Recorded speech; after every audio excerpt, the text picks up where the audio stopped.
I can't understand what she's saying. Do you know who she is? A pleading note had entered his voice, and he hated himself for it.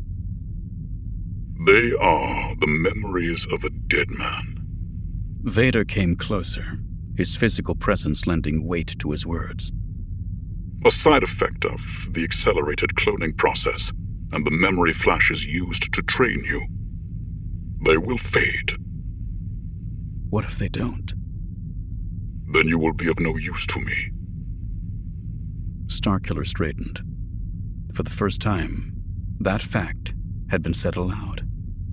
He had always known it was so. Darth Vader wasn't renowned for his charity.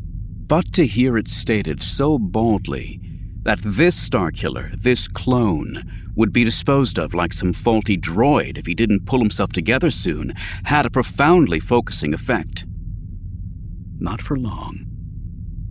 Try the Corellian Razor Hounds. That was a new voice, one he hadn't heard before. He winced and knew that by wincing, he had effectively doomed himself. Starkiller's emotions made him weak. If you are to serve me, you must be strong. What form of service that might take, Darth Vader had never said. To take the former Starkiller's place, he presumed, as a weapon that could be aimed at the Emperor, then Vader's enemies, whenever he commanded. From treacherous commanders to perhaps the Emperor himself. That was how it had been, and how he assumed it would be now. For the moment, however, that didn't matter. The new Starkiller wanted only to live. I am strong, my master, and I'm getting stronger. Vader stepped behind him and waved a hand. Metal complained as the manacles dropped from Starkiller's wrists and hit the floor with a boom. Show me. Numerous pairs of eyes lit up in the shadows. The proxy droids were activating. Starkiller's fists balled in readiness. He had defeated their training programs over and over again. There wasn't a Jedi simulation that could beat him. But this was different. Even as Darth Vader provided him with his weapons, 2 lightsabers with matched crystals producing identical red blades, he saw that he wouldn't be fighting Jedi Knights this time. The targets stepping out of the shadows wore uniforms not dissimilar in color to the Sith's ancient enemy, but these were ordinary men, armed with nothing more than blasters. He had seen such armor before in the memories of the original Starkiller's life. Men like this had fought him in a TIE fighter factory high above Nar Shaddaa. They had been on Corellia, too. He remembered the places clearly, even if he couldn't put them in context. The uniforms weren't Imperial. That was the only thing he could be sure of. More voices came to him, a veritable babble of overlapping statements that went some way to filling one hole in his memory. We'll join your alliance. All we needed was someone to take the initiative. Let this be an official declaration of rebellion. And he did remember now. The proxy droids were wearing the uniform of Kota's militia, later adopted by the rebellion.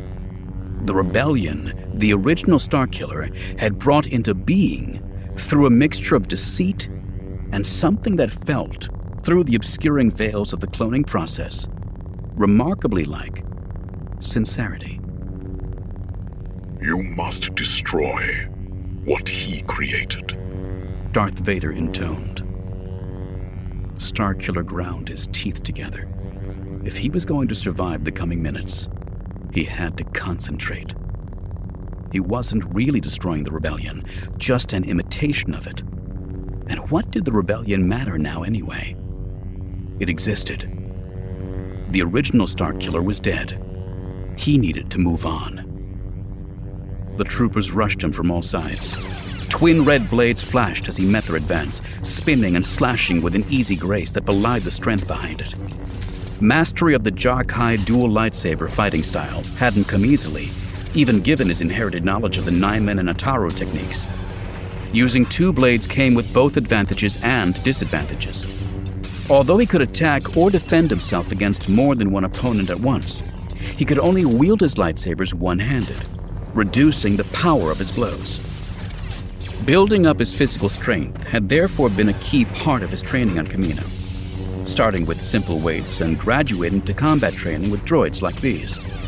Dueling the Dark Lord himself had come last of all, and he had clung to that ultimate challenge, even as his mind played games with him. He might not know who he was, but he could learn, and had learned, how to fight.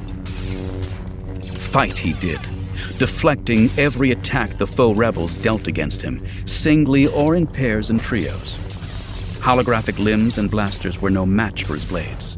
Sparks flew, droids fell in pieces, brown uniforms turned red with illusory blood. More droids issued from the wall, crowding him, coming at him in waves of 4 or more. Starkiller went into a fighting trance, stabbing and sweeping complex arcs through air. His nostrils were full of smoke. The stink cleared his head. No more voices assailed him, and no doubts either. He was who he was. Born to kill, he killed. With a roar, he forced his way through a wall of rebels, slashing and hacking as he went. They fell apart on either side, leaving just one standing before him. He raised both blades to strike him down. Not him. Her. She was a slender blonde woman in an officer's uniform, clutching a blaster in both hands. Starkiller froze.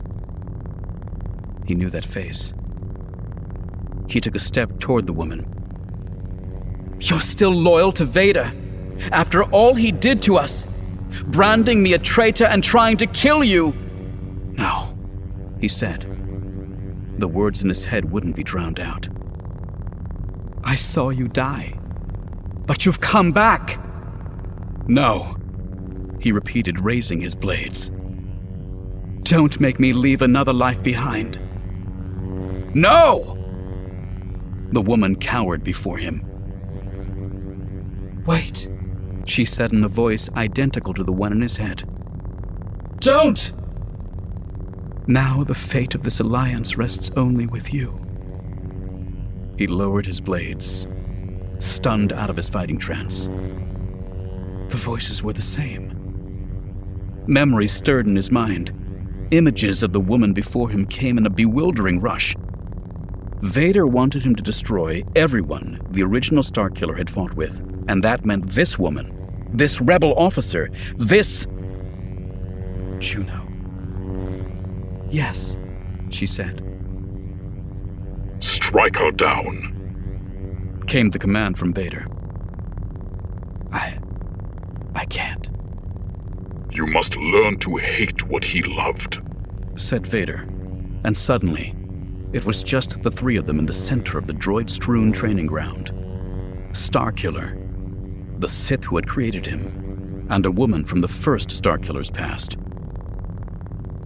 Conflicting impulses warred within him, triggered by the ongoing cascade of recollections. Juno was Juno Eclipse, the woman Starkiller had, yes, loved. But he wasn't Starkiller, so what did he owe her? He was just a clone, and she was only a droid, an illusion fashioned to test him. What did it matter if he did as he was told, as he had been bred to do? His hands trembled. The twin red blades wavered. They grew steadier as he drew his elbows back, preparing to strike. I guess I'll never need to live this down. He remembered a tender pressure against his lips, the feel of her body against his, a heat he had never experienced before, in this life or any other. He couldn't do it. He couldn't kill her.